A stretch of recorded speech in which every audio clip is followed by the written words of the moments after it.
The conference room camera's red light blinked steadily, its unblinking eye broadcasting to 50,000 employees across RiseTech's global network.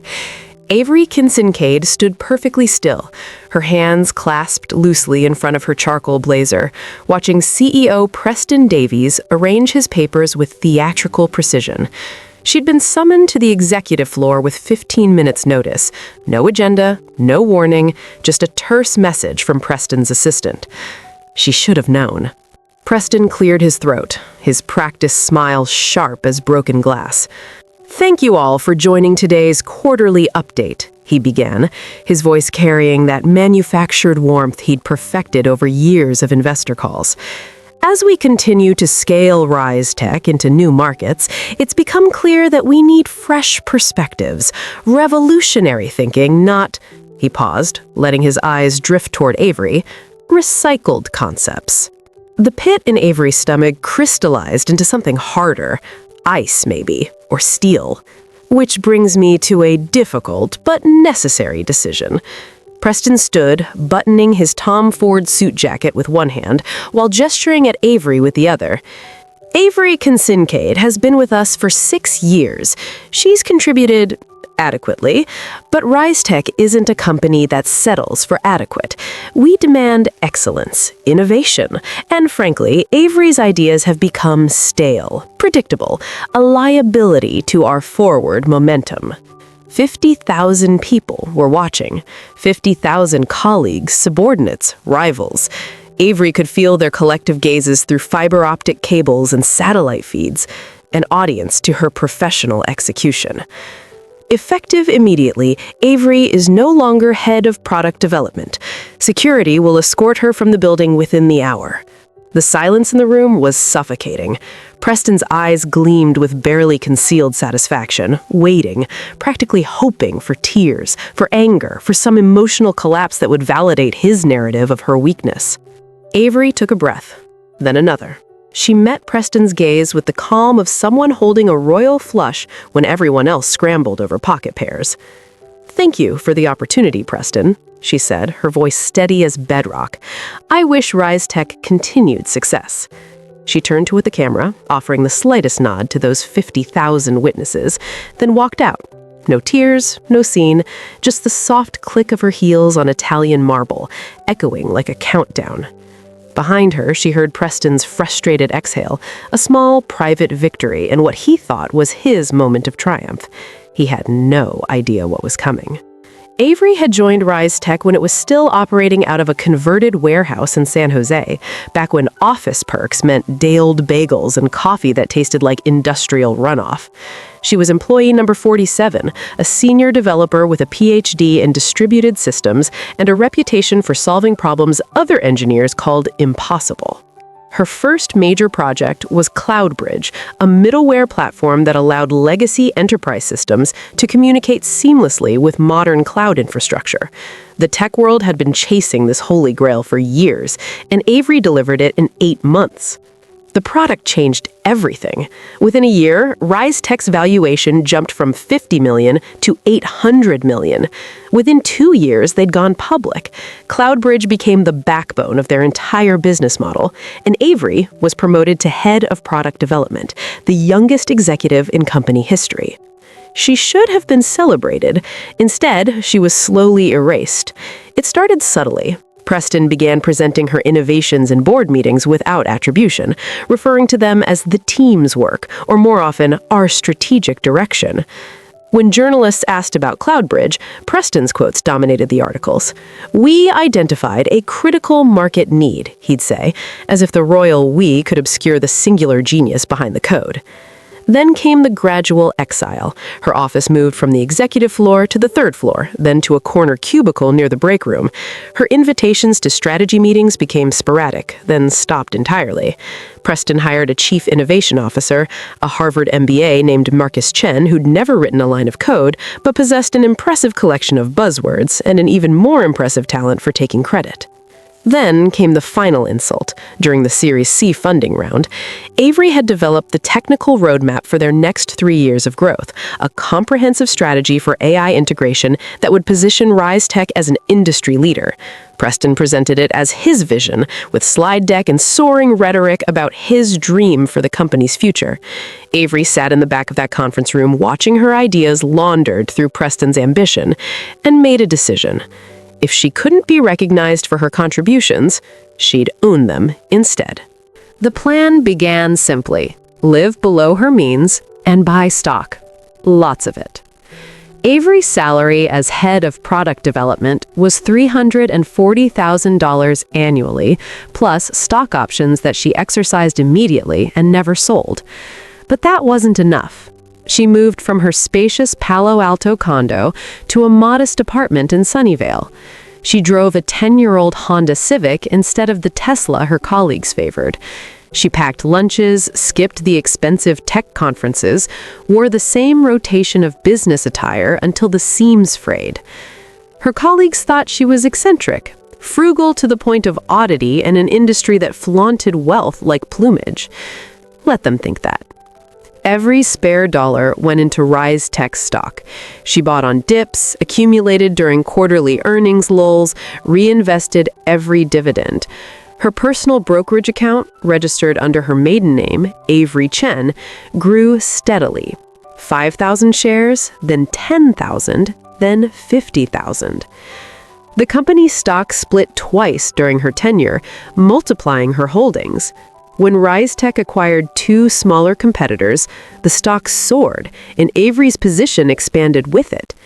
She never told anyone. Not her family, not her few remaining friends in the company, certainly not Preston or the board. The SEC filing requirements for insider ownership had a threshold. 5% of shares outstanding triggered disclosure. Avery watched her percentage climb. 4.2%, 4.7%, 4.9%. She paused there for 6 months, letting the market stabilize, then used a trust structure to continue buying without immediate disclosure. By the time Preston called her to that conference room, Avery Kincaid, through various legal but opaque mechanisms, owned 26% of RiseTech's outstanding shares. She was the largest individual shareholder in the company, larger than Preston's 8%, larger than the venture capital firms that had funded their early growth, larger than anyone suspected. And she'd paid for every share with money she'd earned building the company Preston was now trying to claim as his legacy. The stock market's reaction was immediate and brutal. Within hours of the live stream, #RiseTech was trending on financial Twitter, not for innovation or growth, but for spectacular mismanagement. Tech journalists who'd once fawned over Preston's leadership now questioned his judgment. Investors who'd overlooked his credit stealing wondered what else they'd missed. By market close, RiseTech stock had dropped 12%, erasing $340 million in market capitalization. In his corner office on the executive floor, Preston stared at Bloomberg terminal screens showing red numbers cascading like a hemorrhage. His phone buzzed incessantly, board members, investors, his PR team desperately trying to contain the damage. "How was I supposed to know they'd care?" he muttered to Marcus Chen, who'd planted himself in Preston's office like a remora on a shark. "She was dead weight. I did them a favor." "The optics were unfortunate," Marcus offered diplomatically. "Firing someone publicly, especially without severance, she doesn't deserve severance. 6 years of mediocrity doesn't earn a golden parachute." "The market disagrees." Preston's jaw tightened. "The market is emotional. They'll forget by next quarter." They wouldn't get the chance.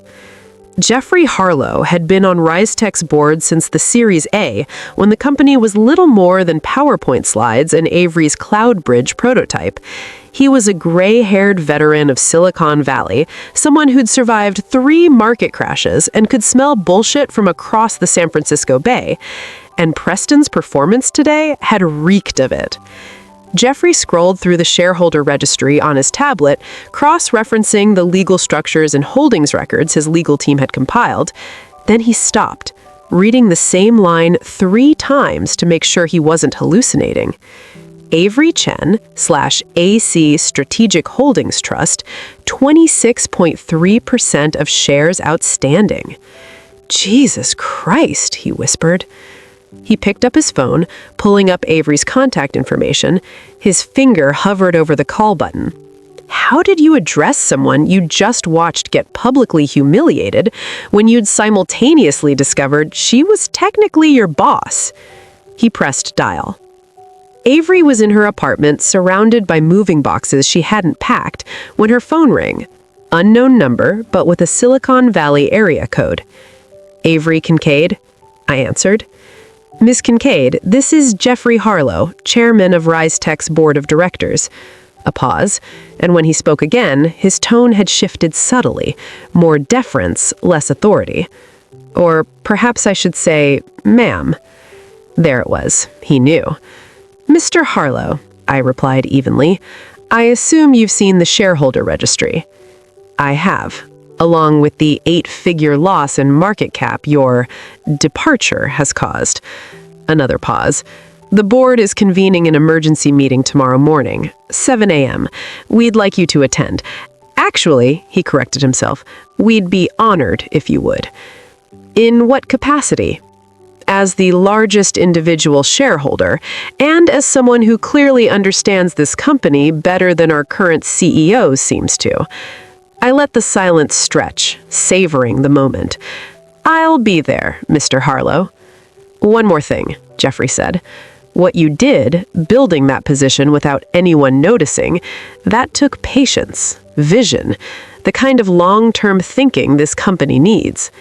It took 6 years. 6 years of being overlooked and underestimated. People tend not to notice what they don't respect. That, Jeffrey said quietly, was Preston's mistake. The RiseTech boardroom occupied the entire top floor of their San Jose headquarters, a glass-walled testament to transparency that was, ironically, where the company's most opaque decisions were made. 7 board members sat around the obsidian conference table, their faces illuminated by the pre-dawn light filtering through floor-to-ceiling windows. Preston arrived at 6:58 a.m., 2 minutes before the scheduled start, which he considered fashionably punctual. He'd spent the previous evening with his crisis management team, crafting a narrative about tough decisions and strategic realignment. The stock drop was temporary. The board would support him. They always had. He took his seat at the head of the table, nodding at the board members with practiced confidence. Then, Avery walked in. She wore the same charcoal blazer from yesterday, paired with a crisp white shirt and her grandmother's pearl earrings, the only jewelry she owned worth more than $50. Her expression was calm, almost serene as she took an empty chair at the table. Preston's face went through a fascinating evolution. Confusion, then recognition, then a flash of anger, quickly suppressed. Ms. Kincaid, this is a closed board meeting. You'll need to... She's exactly where she needs to be, Jeffrey interrupted smoothly. Ms. Kincaid owns 26.3% of this company's outstanding shares. That makes her the largest individual shareholder and, per our bylaws, entitled to attend any board meeting at her discretion. The silence that followed was exquisite.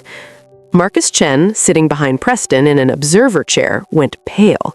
The other board members, Diane Fosters from Sequoia Capital, Robert Kim from Goldman Sachs, and 3 independent directors, stared at Avery with newfound respect and carefully concealed calculations.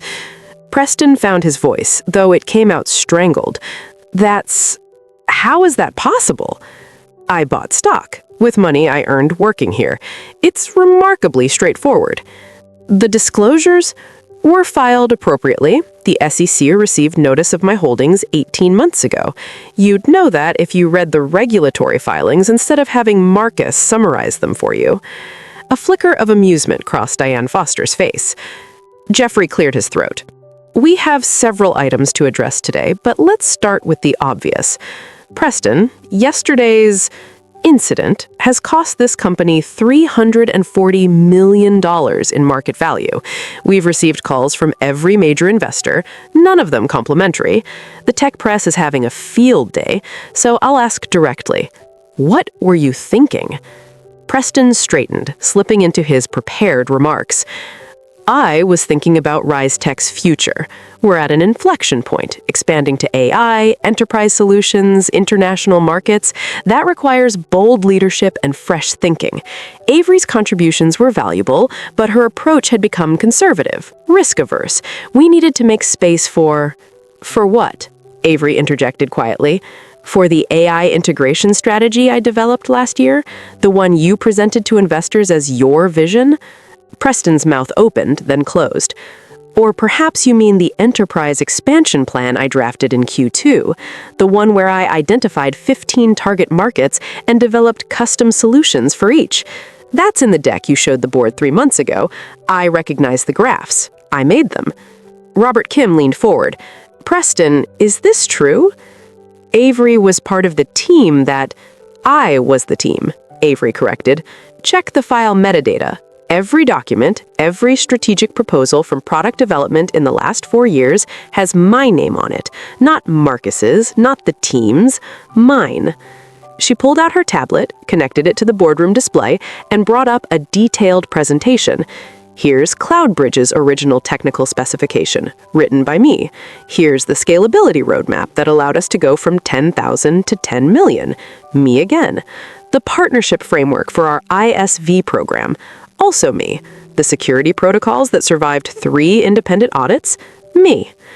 The slides continued, each one a damning indictment of Preston's narrative. And here, Avery continued, pulling up a spreadsheet, is Preston's actual contribution to product strategy over the last 3 years. 3 proposals. 2 of them were minor UI changes suggested by the design team.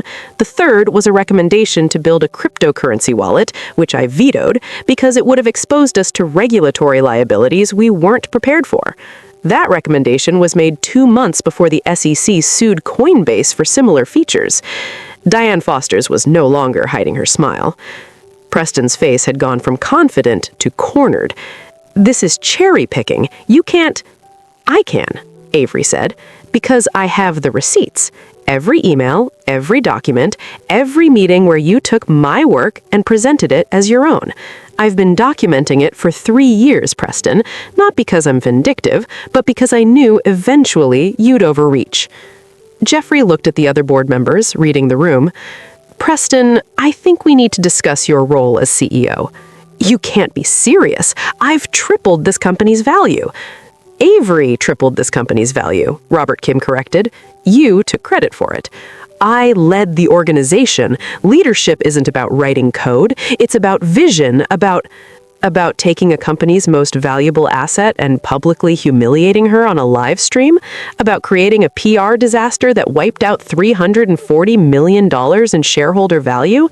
That kind of vision? Preston looked around the table, searching for allies. He found none. Jeffrey pulled out a prepared document. The board has drafted a resolution. Given the events of yesterday and the information we've learned today, we're removing you as CEO, effective immediately. You'll transition to a strategic advisory role for 90 days while we determine permanent leadership. You can't. We can, and we have. The vote is 6-1. Jeffrey glanced at the other board members, who nodded in agreement. Preston, you're entitled to vote your 8% stake, but basic math says you've lost this one. Preston's hands clenched into fists beneath the table. 90 days. 90 days to find a way back, to undermine whoever they installed, to... As for permanent leadership, Jeffrey continued, turning to Avery, we'd like to offer you the position of interim CEO. The room went still. Me? Avery said, genuinely surprised for the first time since entering. You built this company. You have the technical expertise, the strategic vision, and apparently the financial commitment. 26% ownership suggests you believe in RiseTech's future more than anyone else in this room. The position is yours if you want it. Avery looked at Preston, who stared back with barely contained rage. Then she looked at the board, at the company she'd built through code and perseverance, and 6 years of being invisible. I accept, she said. "On one condition." "Name it," Jeffrey replied. "Full financial audit. Every department, every contract, every expenditure from the last 3 years. If I'm going to run this company, I need to know exactly what I'm working with." "Done." Preston stood abruptly, his chair scraping against the floor. "This is a mistake. You're handing the company to someone with no executive experience, no leadership track record." "She has 6 years of leadership," Diane interrupted. "You just took credit for it." Preston stormed out, Marcus Chen scurrying after him like a faithful shadow. The door closed, silence settled over the boardroom. Jeffrey extended his hand across the table. "Welcome aboard, Ms. CEO." Avery shook it, feeling the weight of what she'd just accepted. "Call me Avery. And Jeffrey, thank you for not making this harder than it needed to be. You did the hard part. We're just recognizing what was always true. This is your company." For the first time in 6 years, Avery smiled without calculation behind it. Preston Davies didn't survive 3 decades in Silicon Valley by accepting defeat gracefully. The 90-day strategic advisory period was, in his mind, a temporary setback, a brief intermission before Act 3, where he'd reclaim his rightful position and exile Avery to whatever minor role would maximize her humiliation. He still had friends on the board. He still had Marcus Chen working the back channels. And he still had 90 days to prove Avery was in over her head. The campaign began subtly. Week 1. Avery moved into the CEO's office, a corner suite with panoramic views of San Jose and enough space to host company-wide meetings. Her first act was to relocate her old team from product development back to the executive floor, reversing Preston's organizational exile. Her second act was to schedule one-on-one meetings with every department head. Preston intercepted them in hallways, in parking garages, anywhere the cameras wouldn't catch his subtle poison. "Just between us," he'd say, "the board made an emotional decision. They'll come to their senses. Stay loyal to the company, not to interim arrangements." Some listened, most didn't. Week 2. Avery discovered that RiseTech's international expansion, Preston's signature initiative, was 3 months behind schedule and hemorrhaging money. The European offices were leased but remained unstaffed. The Asian partnerships existed only as MOUs with no technical integration. She called an executive team meeting to address it. Preston attended, uninvited, and positioned himself at the table as if he'd never left. "The international expansion is a long-term play," he explained smoothly. "You can't judge it by quarterly metrics. Vision requires patience."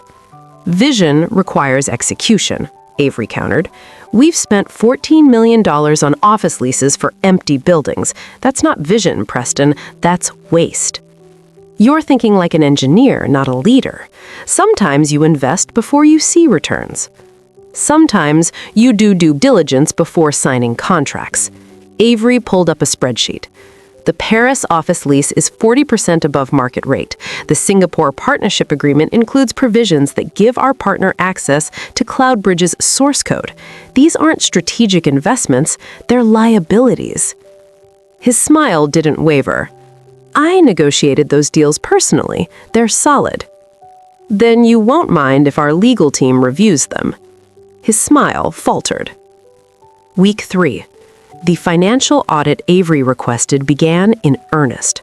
Forensic accountants from Deloitte set up shop in a commandeered conference room, requesting files, interviewing staff, tracing transactions.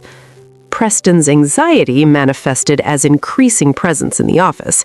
He'd show up at 6 a.m., leave at midnight, making sure everyone saw him working tirelessly for the company's future.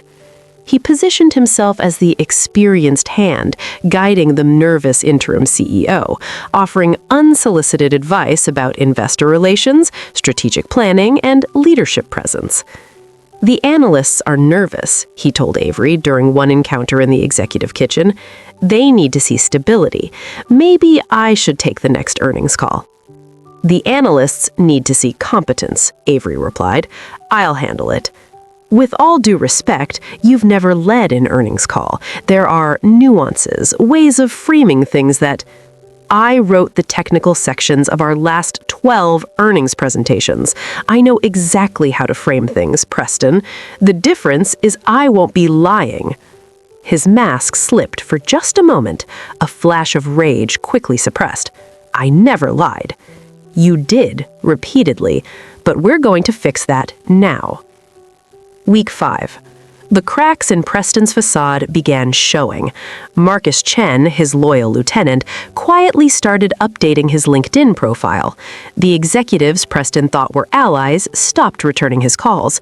The board meetings, which he was allowed to attend as an observer, became increasingly tense as Avery systematically dismantled his legacy projects.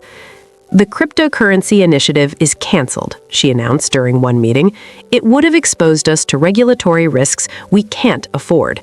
The international expansion is being restructured. We're exiting markets where we have no competitive advantage and doubling down on enterprise software in North America and Western Europe. You're thinking small, reactive instead of proactive. This is exactly why... Why what? Diane Fosters asked.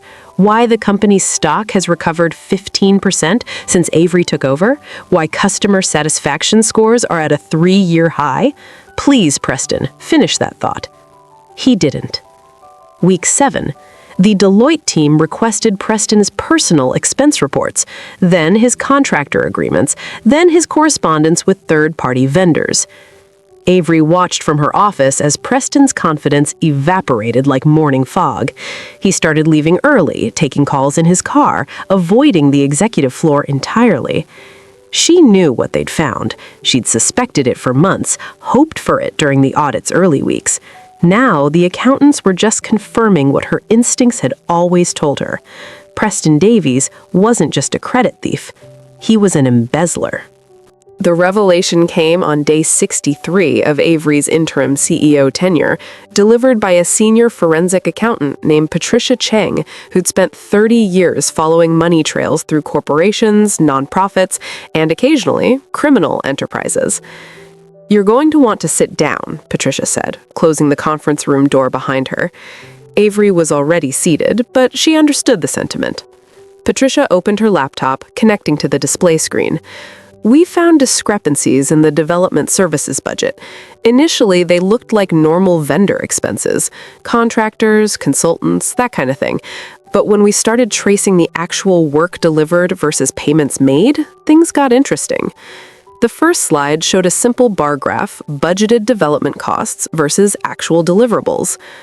Over the past 3 years, Rise Tech paid $22 million for external development work. Based on the projects completed and industry standard rates, the actual market value of that work was approximately $15 million. That's a $7 million gap. Avery leaned forward. Where did the money go? That's where it gets criminal. Patricia clicked to the next slide, showing a network diagram of shell companies.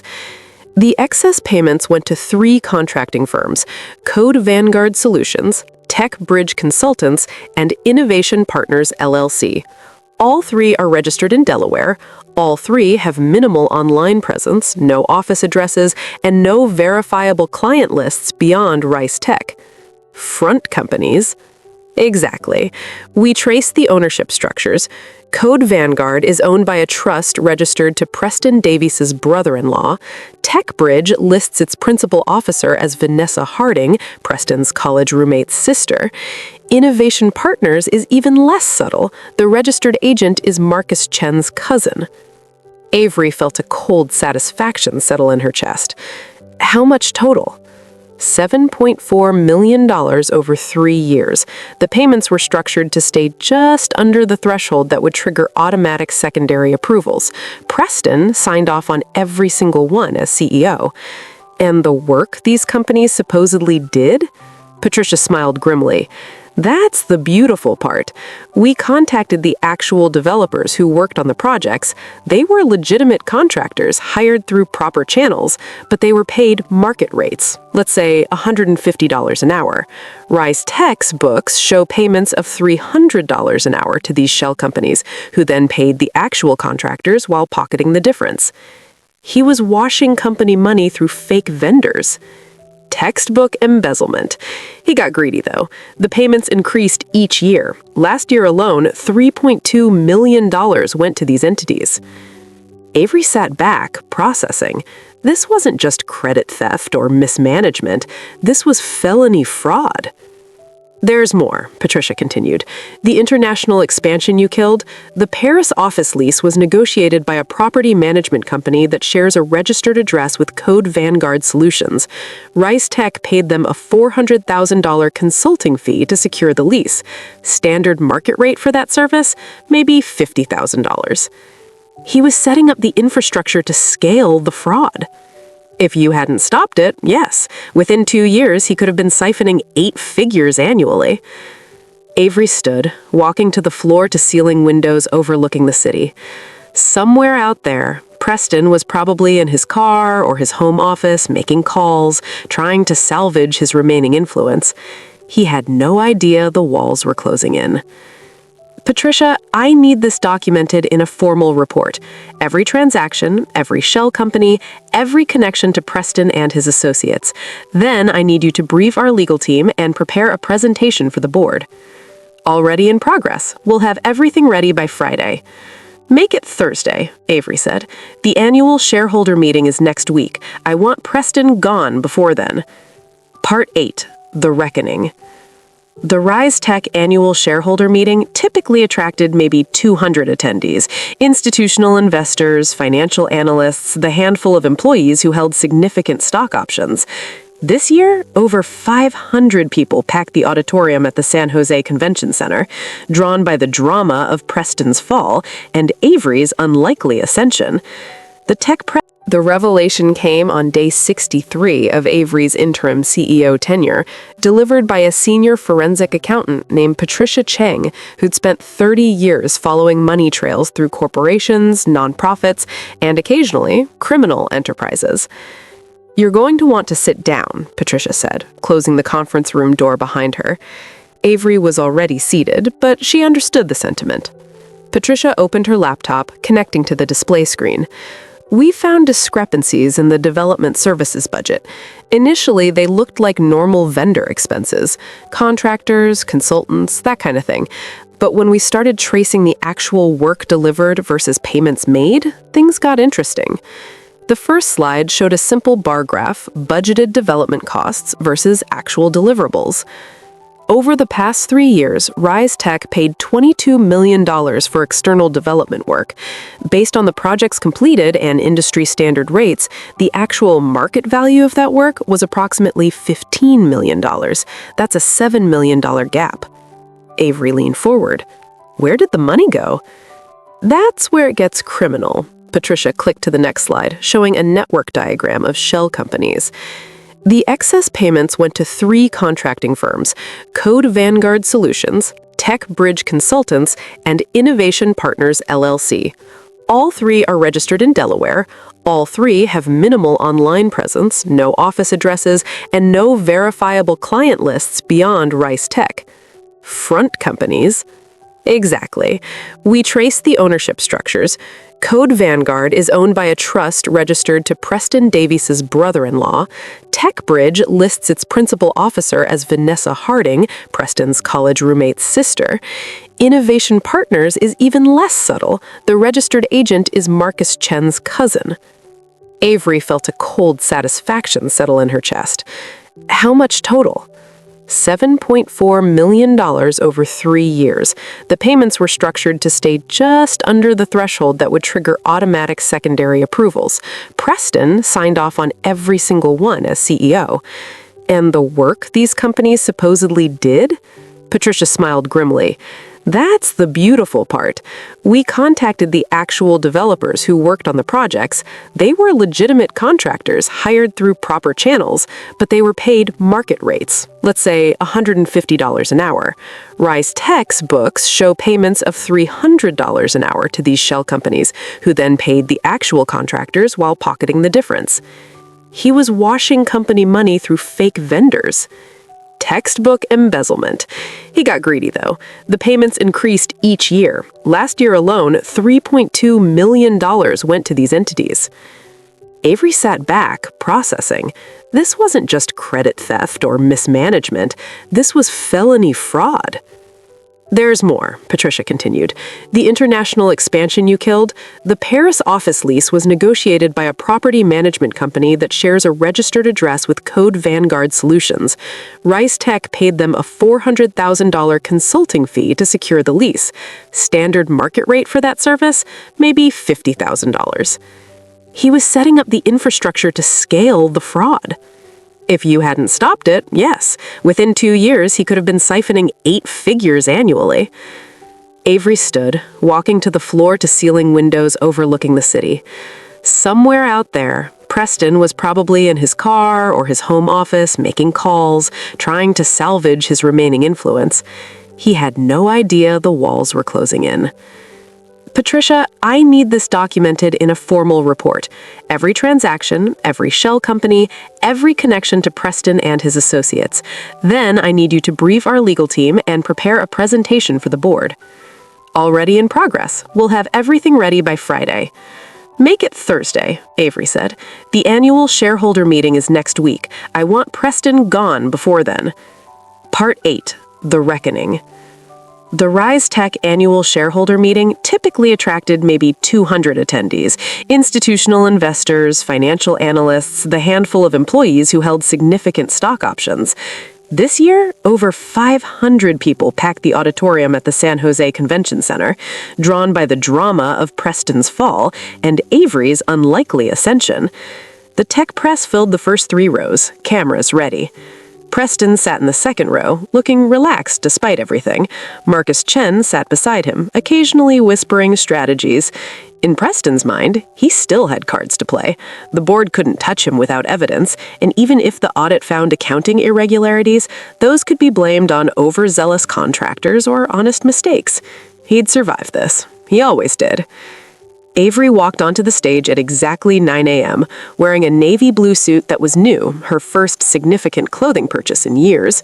She looked out at the crowd, spotted familiar faces, Jeffrey Harlow in the front row, her old product development team scattered throughout, reporters she recognized from TechCrunch and The Information, and Preston, still smiling. Thank you all for attending, Avery began. This has been an extraordinary year for Rise Tech. Extraordinary for our growth, our innovation, and our internal changes. As your interim CEO for the past 90 days, I want to share both our accomplishments and some difficult truths about how we got here. She clicked to the first slide, Rise Tech's stock price over the past year. When Preston Davies fired me on March 15th, our stock was trading at $127 per share. By market close that day, it had dropped to $112, a 12% loss, representing $340 million in destroyed shareholder value. Today, I'm pleased to report we're trading at Code Vanguard Solutions is owned by a trust registered to Preston Davis's brother-in-law, Robert Davies. TechBridge Consultants lists Vanessa Harding, Mr. Davis's college associate, as its principal officer. Innovation Partners LLC's registered agent is Timothy Chen, cousin to our former Chief Innovation Officer, Marcus Chen. Preston was no longer smiling. He'd gone pale, his hands gripping the armrests of his seat. These companies received $7.4 million for services that market analysis values at approximately $2.8 million. The difference, $4.6 million, was effectively stolen from Rise Tech and its shareholders, from all of you. The reporters were typing frantically. Flash photography erupted. Preston stood abruptly, looking for the exit. Mr. Davies, Avery said calmly, please sit down. We're not finished. 2 men in dark suits appeared at the end of Preston's row. Not security, something official. One of them held up a badge. Preston Davies, I'm Agent Rodriguez with the FBI's Financial Crimes Division. We'd like you to come with us. The auditorium exploded into chaos. Reporters surged forward. Shareholders stood for better views. Marcus Chen tried to slip away but found another agent blocking his path. Mr. Chen, You're also wanted for questioning. Preston's face cycled through emotions, shock, rage, fear, before settling on something like resignation. As the agents escorted him down the aisle, he looked back at Avery, standing calm and composed on the stage. "You planned this," he said, loud enough for the front rows to hear. "From the beginning." "No, you planned this. I just stopped playing along." The doors closed behind Preston Davies, former CEO of RiseTech, and the room erupted into applause. Epilogue: The Crown. 3 months later. The RiseTech board made Avery's CEO position permanent on June 15th, 93 days after her interim appointment. The vote was unanimous. Preston Davies pled guilty to wire fraud, embezzlement, and tax evasion. He received a 4-year prison sentence and was ordered to repay $7.4 million to RiseTech. Marcus Chen, facing similar charges, agreed to testify against Preston in exchange for probation and permanent exile from the tech industry. Avery's first act as permanent CEO was to establish an employee equity program, granting significant stock options to the engineers, designers, and support staff who'd actually built the company's success. Her second act was to promote 3 senior developers to executive positions, filling the leadership vacuum Preston had left. The stock price stabilized at $158 per share. On a quiet Tuesday afternoon, Avery stood in her office, the same office Preston had occupied for 5 years, and looked out at the city. Her 26% stake in the company was now worth $1.2 billion, making her one of the wealthiest self-made women in tech. But that wasn't the victory. The victory was the email on her screen from a junior developer named Sarah Kim, thanking her for the new equity program. "For the first time, I feel like my work is recognized, like I'm building something that's actually mine," Sarah wrote. Avery replied, "It always was. I just made it official." She closed her laptop and looked around the office. New team photos on the walls, a whiteboard covered in technical diagrams, her actual work, not Preston's appropriated slides. A company that finally acknowledged who had built it.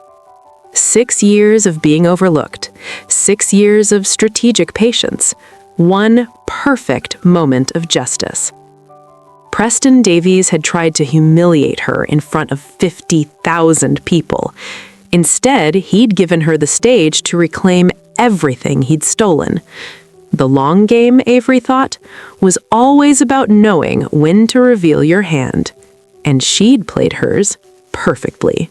RiseTech's stock closed at $162 per share the day Avery was named permanent CEO, reaching an all-time high. The company went on to acquire 2 major competitors and expand CloudBridge into the industry-standard middleware platform Avery had always envisioned. And every new employee, on their first day, received a welcome email signed by CEO Avery Kincaid, reminding them that their work, their real work, would always be recognized. Preston Davies served 3 years of his sentence before being released on parole. He attempted to start a consulting business, but found no clients willing to work with a convicted fraudster. Last anyone checked, he was writing a business memoir no publisher would touch. Marcus Chen moved to Portland and became a yoga instructor. And Avery? She kept driving that 10-year-old Honda Civic for another 2 years, despite being a billionaire. Some habits, she said, were worth keeping.